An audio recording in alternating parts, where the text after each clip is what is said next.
Hi there, welcome to Irish Homestead. This video I just wanted to share a bit of a personal experience with you about a lesson learnt from us where if you buy cheap you end up paying twice.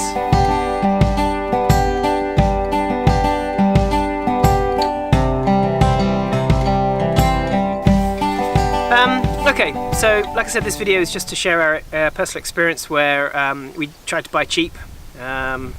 I guess we also didn't do our research properly. We should have known better to research more because we ended up buying some equipment that we thought, it's okay, it'll do the job. Says it on the box, but the reality is for some of the big work that we have on a homestead, it just didn't do the job. It just couldn't keep up with the job.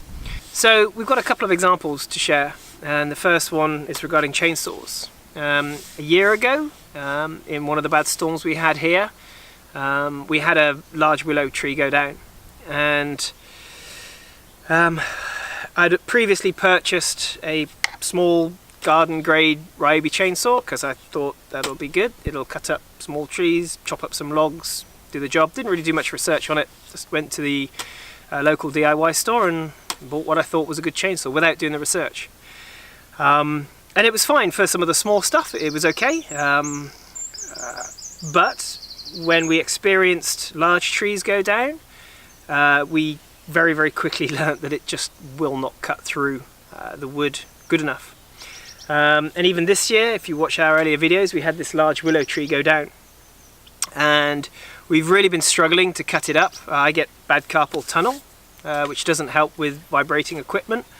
And the chainsaw I had, the Ryobi chainsaw, which is just a garden grade 16-inch blade chainsaw, it would take me several hours to cut up some large chunks and carry it onto the barn. And we haven't really done anything with it since it's been sat under the barn. So we did some research online and watched a lot of the other Homestead YouTube videos out there, and obviously the name that comes up is either Husqvarna or Stihl. These machines are not cheap, they're eye-wateringly expensive, but the way we justified it is we've got hundreds of euros of firewood lying here rotting. Because of the really cold winter this year, we've pretty much burnt through our resources of wood from last year, so we've got to replenish for the coming year. So we either have to potentially buy in firewood, or we utilise what we've got off our own land and putting this tree to use. So the way we figured is we either spend the money on wood, or we spend the money on some really good equipment that will last us years to come and cut this wood up. And I've got to say, this thing has just blown my mind. It's a Stihl MS391, whereas I would take several minutes, if not more, to cut through one thickness of wood.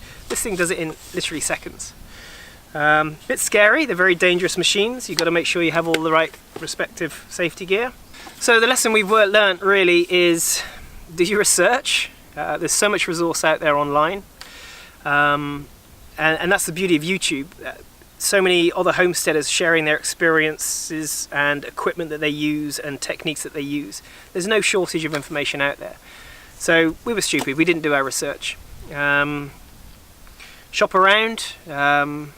You know, we ended up driving about an hour and a half up north over the border for this because it was quite a bit cheaper than buying it down here in the Republic of Ireland.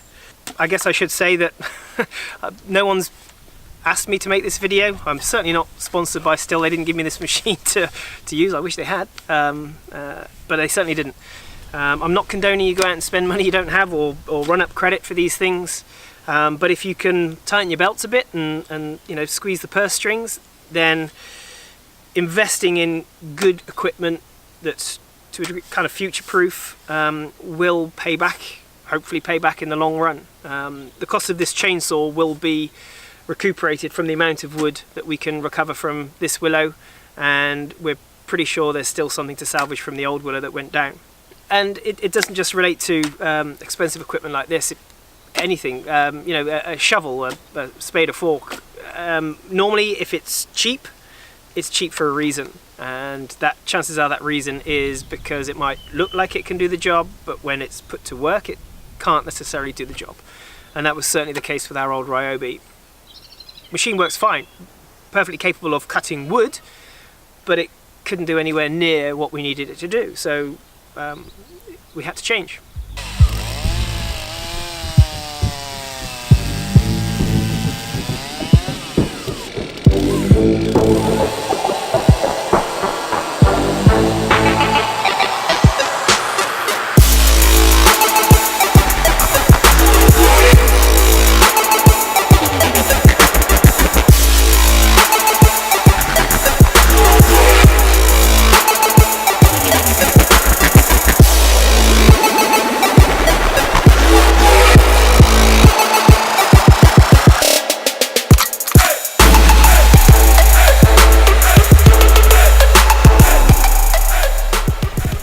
Okay, I just wanted to cut back again quickly just to show you. I promise you it took me no more than 10 minutes to fill this trailer, from cutting it and stacking it off the floor.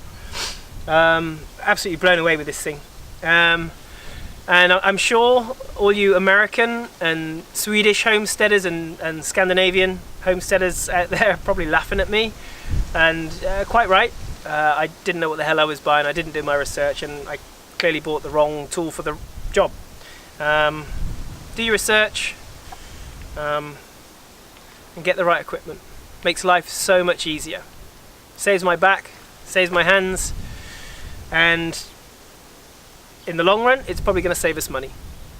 Okay, so I don't know if you can make this out, but this is the willow that came down last year, and I'll pan by in a little while just so you can get a better understanding, because it's very overgrown at the moment and it's still even sprouting. But we were going to basically leave this tree to rot, and there are trailer loads full of wood here.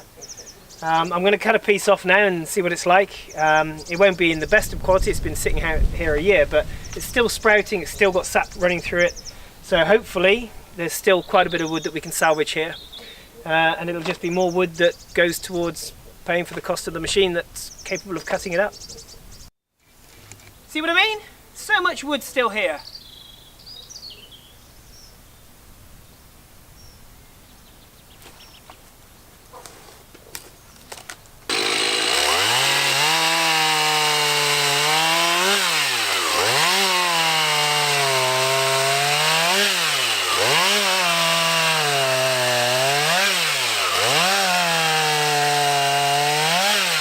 Okay, so like I say, this has been sitting here since last year, January before.